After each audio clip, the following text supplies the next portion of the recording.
بسم اللہ الرحمن الرحیم. پرنسپلز آف مینجمنٹ کے 4th لیکچر میں تمام اسٹوڈنٹس کو خوش آمدید کہتا ہوں. آج کے اس لیکچر میں ہم ہنری فایول کے پرنسپلز آف مینجمنٹ پڑھیں گے. سب سے پہلے جانتے ہیں ہنری فایول کے بارے میں. Henry Fayol was a mining engineer and a management theorist. He gave 14 principles for an efficient and effective management. For that, he is known as the father of general management. Henry Fayol was the first to identify the first version of management. Henry Fayol جو ہے وہ ایک mining engineer تھا اور management theorist بھی تھے. انہوں نے 14 اصول بیان کیے ہیں افیکٹو اور ایفیشینٹ مینجمنٹ کے لیے. افیکٹو مینجمنٹ کیا ہے, ایفیشینٹ مینجمنٹ کیا ہے, پچھلے لیکچرز میں ہم نے اس پہ بات کی ہے. اور انہی 14 پرنسپلز کی وجہ سے ان کو فادر آف جنرل مینجمنٹ بھی کہا جاتا ہے. اور ہنری فایول جو ہے وہ پہلے انسان تھے جنہوں نے فنکشنز آف مینجمنٹ کے پہلے ورژن کو انٹروڈیوس کیا. آتے ہیں ہنری فایول کے پرنسپلز پہ. سب سے پہلا جو پرنسپل ہے that is division of work.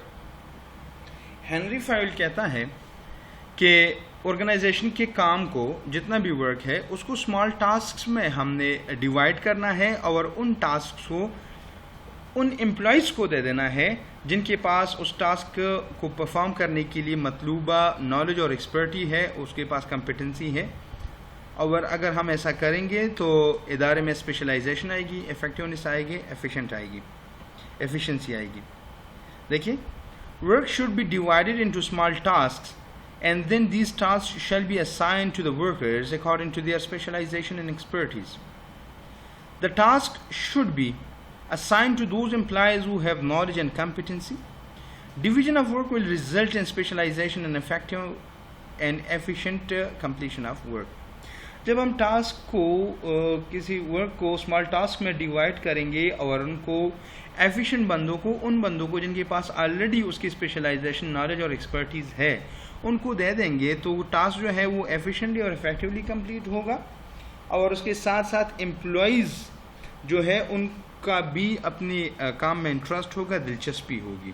اور جب ایسا ہوگا, ہم اس پرنسپل کو فالو کریں گے تو ادارے میں اسپیشلائزیشن, افیکٹونیس اور ایفیشنسی آئے گی. دوسرا پرنسپل ان کا ہے اتھارٹی اینڈ رسپانسبلٹی. اس پرنسپل میں ہنری فایول کہتا ہے کہ ہمارے ادارے میں جتنی بھی امپلائیز کام کرتے ہیں ان کو جو جو رسپانسبلٹیز ہم نے اسائن کی ہوئی ہے ان رسپانسبلٹی کے مطابق ان کو اتھارٹی بھی ڈیلیگیٹ کرنی چاہیے.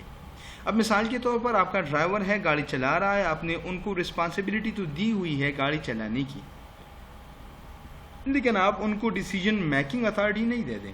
آپ ان کو کہتے ہیں کہ مجھ سے پوچھ کر آپ نے بریک لگانا ہوگا, مجھ سے پوچھ کر آپ نے گیئر چینج کرنا ہوگا, مجھ سے پوچھ کر آپ نے ایک خاص سپیڈ مینٹین کرنی ہوگی اور مجھ سے پوچھ کر آپ نے اسٹیئرنگ گھمانا ہوگا.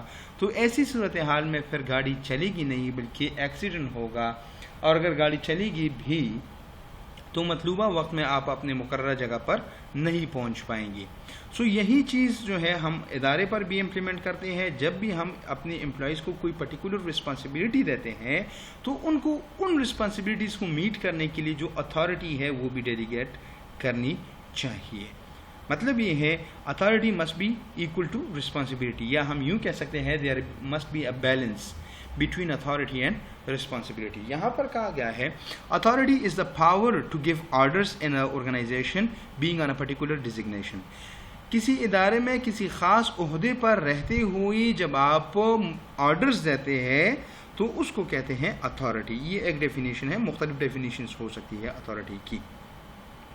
While responsibility means the obligation of an employee to perform a particular task assigned.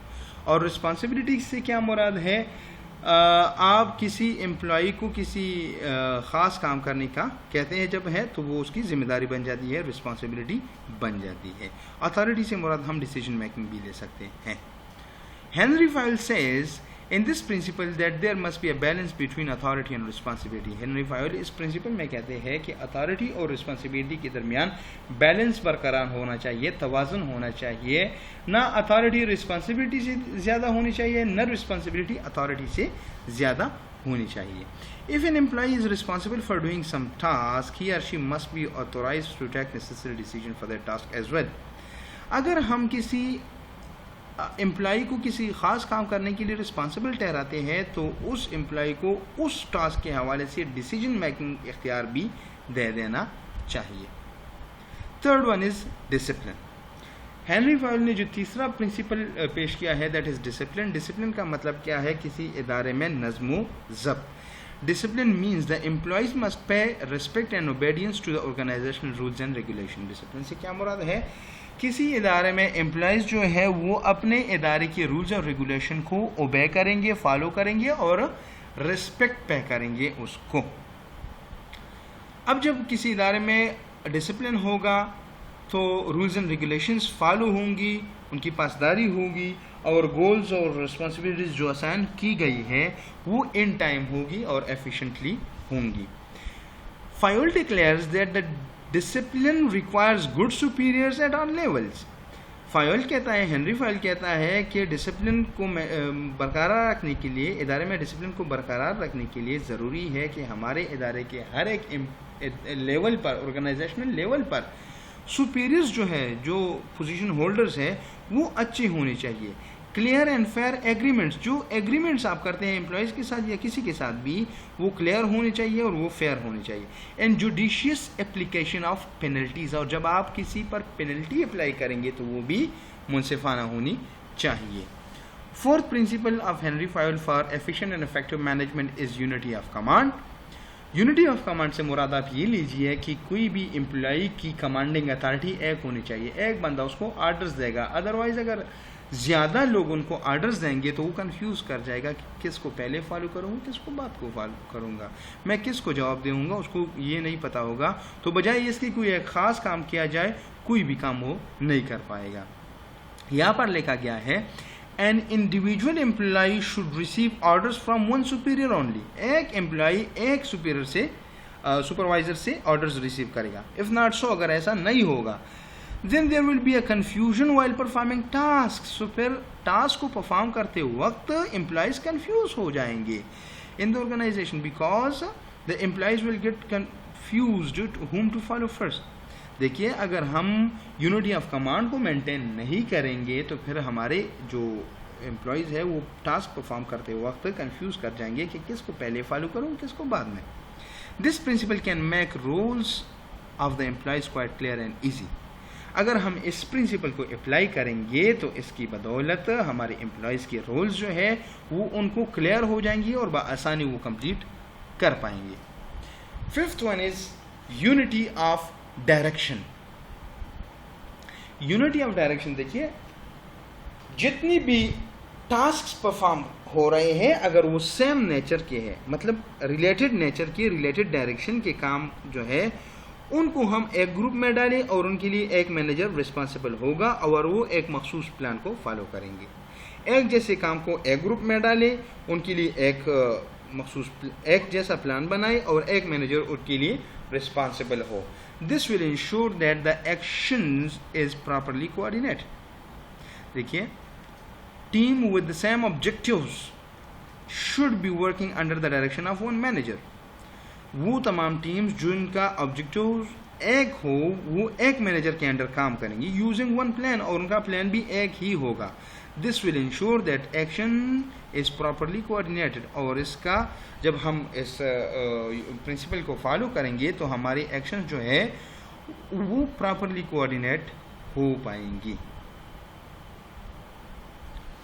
اچھا نیکسٹ از، اچھا یہاں پر یونٹی آف ڈائریکشن میں ہم یہ بھی بتاتے چلیں کہ اگر ایسا نہیں ہوگا، اگر یونٹی آف ڈائریکشن کو ہم مینٹین نہیں کریں گے تو پھر کیا ہوگا؟ ایک جیسے کام کا ایک بندہ ایک گروپ میں ہوگا، دوسرا 5 بندے ہوں گے تو 5 گروپس میں ہوں گے تو ان کی ایکٹیویٹیز کوآرڈینیٹ کرنا مشکل ہو جائے گا. تو اس لیے ضروری ہے کہ یونٹی آف ڈائریکشن مینٹین کیا جائے.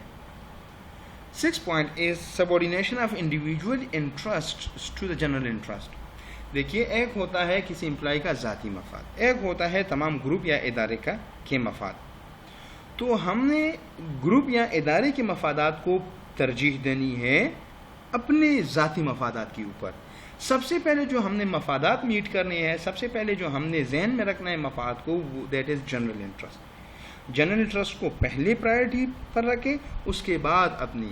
اگر ہر بندہ اپنی سوچے گا تو پھر ادارے کی آبجیکٹیوز جو ہے وہ اچیو نہیں ہو پائیں گے. لیکن اگر ادارے کے آبجیکٹیوز اچیو ہوں گے تو ادارہ ترقی کرے گا، اس کے ساتھ امپلائیز ترقی کریں گے. امپلائیز ترقی کریں گے تو آٹومیٹکلی ان کے ذاتی مفادات بھی اس میں کور ہو جائیں گے. لیکن اگر ہم ذاتی مفادات کو پہلے رکھیں گے تو ہر بندہ اپنے لیے کوشش اور کاوشیں کرے گا اور ادارہ ناکام ہو جائے گا. So the interest of one employee should not be allowed to become more important than those of the group. This includes managers too. جتنے بھی ہمارے مینیجر اور نان مینیجر امپلائی ہے ان کے ذاتی مفادات کو نہیں الاؤ کرنا چاہیے کہ وہ گروپ کے مفادات سے امپورٹنٹ بن جائے. 7th principle of Henry Fayol is remuneration. یہ بات ہم ذہن میں رکھیں کہ جتنی بھی امپلائیز ہمارے ادارے میں کام کرتے ہیں وہ ریمونریشن کی خاطر کام کرتے ہیں. اگر آپ کسی کو ریمونریشن نہیں پے کرو گے تو وہ آپ کے ادارے میں کام نہیں کرے گا. تو یہ بات کلیئر ہو گئی کہ جتنی بھی ہمارے امپلائیز ہیں جس بھی ادارے میں ہے وہ کام کر رہے ہیں ریمونریشن کے لیے. This is the main and this is the basic motive behind the employees working in the organisation. اگر یہ موٹیو ہٹا دیا جائے تو کوئی بھی امپلائی کسی بھی ادارے میں کام نہیں کرے گا. تو اگر ریمونریشن ہے تو امپلائی کام کرے گا. ریمونریشن فیئر ہے تو امپلائی اچھا کام کرے گا، انتھوزیازم کے ساتھ کام کرے گا. سو اس لیے کہا گیا ہے employee satisfaction depends on fair remuneration for everyone. Employee satisfaction جو ہے یہ ان کا دار و مدار کس چیز پر ہے؟ فیئر ریمونریشن ہے ہر ایک کے لیے، اس پر ہے. جتنا آپ ریمونریشن میں فیئر ہوں گے اتنا ہی آپ کا امپلائی سیٹسفائی ہوگا، اور جتنا امپلائی سیٹسفائی ہوگا آپ کے ادارے کے گولز ایفیشینٹلی اور افیکٹولی اکمپلش ہوں گے. This includes financial and non financial compensation. اب ریمونریشن میں فائنینشیل کمپنسیشن بھی آتی ہے، نان فائنینشیل کمپنسیشن بھی آتی ہے. مالی اور غیر مالی تمام قسم کی کمپنسیشنز اس میں آتی ہیں. 8واں ہے سینٹرلائزیشن. سینٹرلائزیشن سے مراد کیا ہے کہ ایک سینٹرل باڈی ہوتی ہے، وہ ادارے کے لیے ڈیسیجنز لیتے ہیں اور بعد میں وہ ڈیسیجن تمام امپلائیز تک انٹیمیٹ کی جاتی ہے، ان کو آرڈرز اور ڈائریکٹیوز سینڈ کیے جاتے ہیں تاکہ اس طریقے سے کام کیا جائے. اب ہینری فائل کا یہ پرنسپل کہتا ہے کہ ڈپینڈ کرتا ہے کہ آپ کے ادارے کے جتنی بھی ملازمین ہیں وہ ڈیسیجن میکنگ میں کس حد تک حصہ لیتے ہیں. اگر آپ ان کو اپنے ڈیسیجن میکنگ پروسیس میں شامل کریں گے، ان کے رائے کو مقدم سمجھیں گے، تو آپ کے ادارے کے جتنی بھی امپلائیز ہیں وہ خود کو ایک important part of the organisation سمجھیں گے اور وہ موٹیویٹڈ ہوں گے، وہ انکریجڈ ہوں گے کام کرنے کے لیے. سو اگر آپ اپنے ادارے میں ایفیشنسی اور افیکٹونیس چاہتے ہیں تو اپنے امپلائیز کو آن بورڈ لے لیں وائل ڈیسائڈنگ سم تھنگ. لکھا گیا ہے this principle refers to how close employees are to the decision making process. It is important to aim for an appropriate balance. دیکھیے وہی بات جو میں نے کہی یا انگلش میں لکھی گئی ہے کہ کتنے آپ کے امپلائیز پارٹیسپیٹ کر سکتے ہیں اپنی ڈیسیجن میکنگ پروسیس میں. 9th principle of Henry Fayol is scalar chain. scalar chain کو ہم چین آف کمانڈ بھی کہہ سکتے ہیں یا آرگنائزیشنل ہائرارکی بھی کہتے ہیں. ہر ایک ادارے کی ایک ہائرارکی ہوتی ہے، بریک ڈاؤن کیا جاتا ہے ادارے کے ڈفرینٹ پوزیشنز کو، ایک گراف سا، ایک اسٹرکچر سا، آرگنائزیشنل اسٹرکچر بنایا جاتا ہے جس میں آرگنائزیشن کے اندر ہر ایک لیول کو ایکسپریس کیا جاتا ہے. تو اسکیلر چین جو ہے یہ آپ تمام امپلائیز کو پرووائڈ کریں تاکہ امپلائیز کو پتہ چلے کہ وہ اس آرگنائزیشن میں کس لیول پر ہے، اس کے رولز کیا ہے، رسپانسبلٹیز کیا ہے. اگر کسی امپلائی کو اسکیلر چین میں اپنا لیول پتہ نہیں ہوگا تو ان کو اپنے رولز اور رسپانسبلٹیز بھی کلیئر نہیں ہوں گے. So employees should be aware of where they stand in the organisational hierarchy اور chain of command. 10th principle is order. Order سے مراد وہی ترتیب ہے. Order refers to the arrangement of things and persons in organisation. چیزیں یعنی assets وغیرہ اور انسان امپلائیز کس ترتیب سے ہے آپ کے ادارے میں, جہاں پر ان کو ہونا چاہیے کیا وہاں پر ہے کہ نہیں, اگر ہے تو آرڈر ہے, نہیں ہے تو ڈس آرڈر ہے. تو اگر آپ کے ادارے میں آرڈر ہوگا, جس چیز کو جہاں پر ہونا چاہیے, جس انسان کو جہاں پر ہونا چاہیے وہیں پر ہے, تو آپ کا ادارہ اپنے گولز کو ایفیشینٹلی اور افیکٹولی حاصل کر پائے گا, ادروائز نہیں کر پائے گا. So order refers to arrangement of things and persons in an organisation. The workplace facilities must be clean, tidy and safe for employees. Everything should have its place. دیکھیے, تمام فیسلٹیز سیف ہونی چاہیے, clean ہونی چاہیے, اور جو چیز جہاں پر ہونی چاہیے وہاں پر موجود ہو, تو اسے کہتے ہیں ترتیب, آرڈر.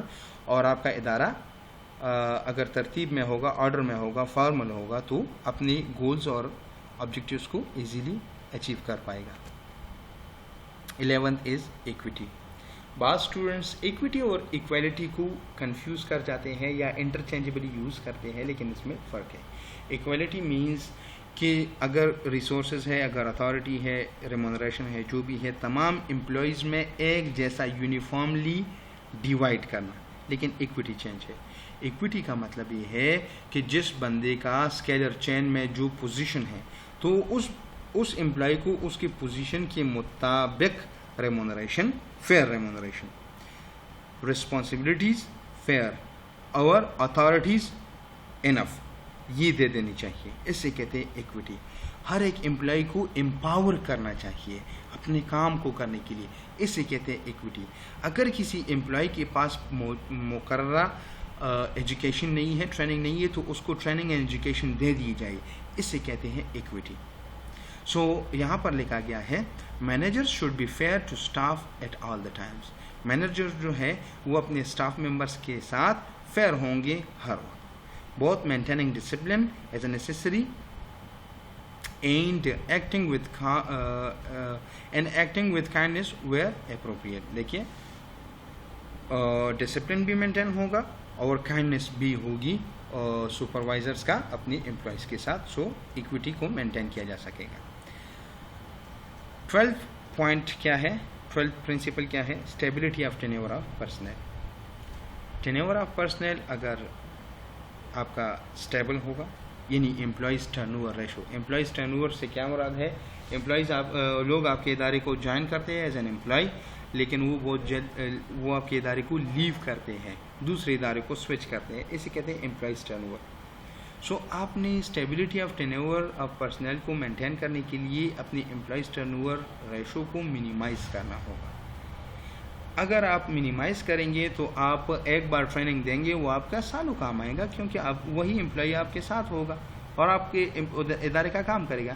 لیکن اگر امپلائیز ٹرن اوور ریشو زیادہ ہوگا, ٹرن اوور انسٹیبل ہوگا, تو بار بار امپلائیز سوئچ کریں گے دوسرے آرگنائزیشن میں. آپ نے مجبوراً نیو امپلائیز کو انڈکٹ کرنا ہوگا اور ان کو بار بار ٹریننگ اینڈ ڈیولپمنٹ دینی ہوگی. تو اس سے آپ کے ادارے کے بہت سارے ریسورسز جو ہے ضائع ہوں گے اور ایفیشنسی نہیں آئے گی آپ کے ادارے میں. So stability of turn of personnel is the soul of the organisation. یہ ادارے کی روح ہے. So managers should try to minimise employees turn over. Managers کو امپلائیز ٹرن اوور ریشو کو منیمائز کرنے کی کوشش کرنی چاہیے. اب یہ کیسے کریں گے, نیکسٹ لائن میں بتایا گیا ہے. Personnel planning should be a priority. اس کے لیے آپ نے پرسنل پلاننگ کرنی ہوگی. 13 پوائنٹ از انیشیٹو. انیشیٹو کیا ہے, آپ نے اپنے امپلائیز کی انیشیٹیوٹی کو انکریج کرنا ہوگا. اگر وہ کسی ضروری وقت میں کوئی ضروری فیصلہ لیتے ہیں تو آپ نے اس کو انکریج کرنا ہوگا. Employees should be given the necessary level of freedom to create and carry out plans. Employees کو ایک ضروری حد تک آزادی دینی چاہیے کہ وہ بوقت ضرورت اپنے لیے پلانس بنائے یا موجودہ پلانس کو کیری آؤٹ کرے. Last but not the least is esprit de corps. یہ انگلش فریز نہیں ہے, یہ لیٹن فریز ہے میرے خیال سے. اس کا مطلب ہے ٹیم اسپرٹ ہونا چاہیے, یونٹی ہونی چاہیے آپ کے ادارے کے امپلائیز کے درمیان. جتنے بھی امپلائیز کام کر رہے ہیں آپ کے ادارے میں, وہ ایز اے ٹیم کام کرے. Team work should be there. کیونکہ جب کوئی انڈیویجول امپلائی کوئی کام کرے گا انڈیویجولی, تو وہ کام اس کی ذاتی کمپیٹنس پر، ذاتی ایکسپرٹیز پہ ڈپینڈ کرے گی. لیکن اگر وہی کام وہ اپنی ٹیم میں کرے گا تو اس کے ساتھ اس کے کولیگس کی رائے بھی شامل ہوگی، تو وہ کام مور ایفیشینٹلی ہوگا، سائنرجی کریٹ ہوگی. ٹیم ورک سے سائنرجی کریٹ ہوتی ہے. اب سائنرجی کیا ہے اس میں ہم بعد میں بھی انشاءاللہ بات کریں گے، لیکن سائنرجی کا مطلب یہ ہے کہ جب آپ کے انڈیویجول آؤٹ کم کے سم سے کلیکٹیو آؤٹ کم جو ہے وہ زیادہ ہوگا. بہت سارے ٹیچر جو ہے سائنرجی کا ایگزامپل یہی دیتے ہیں کہ 1 2 + 2 = 5، دس از سائنرجی. مطلب آپ کو جو انڈیویجولی اہل ہے جس کام کے، گروپ میں آپ اس سے زیادہ کام پرفارم کر پائے، جسے کہتے ہیں سائنرجی. سو جب ٹیم اسپرٹ ہوگا، ٹیم ورک ہوگا تو سائنرجی بھی کریٹ ہوگی، اور جب سائنرجی ہوگی تو ادارے میں ایفیشنسی اور افیکٹیویٹی آئے گی. So all of these were the principles that presented by the Henry Fayol for the effective and efficient management. If you guys have any question, any doubt, any ambiguity, you can ask in the comment section below or directly from me through the WhatsApp number. Thank you so much.